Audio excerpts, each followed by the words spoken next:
Sono arrivata la prima volta in quest'isola nel 1999, poi ci sono ritornata come guida per gli itinerari educativi del Comune di Venezia e quindi mi sono occupata negli anni di portare in giro classi di bambini, ragazzini, giovanissimi adolescenti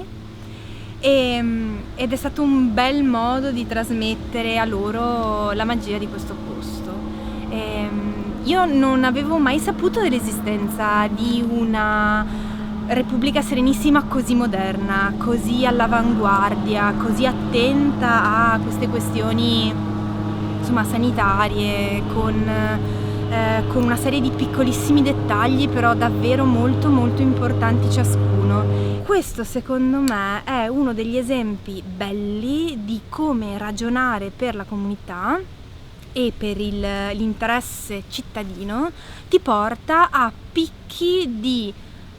modernità, di funzionamento e di eccellenza che poi, se fanno rete e fanno sistema, funzionano e funzionano per tutti.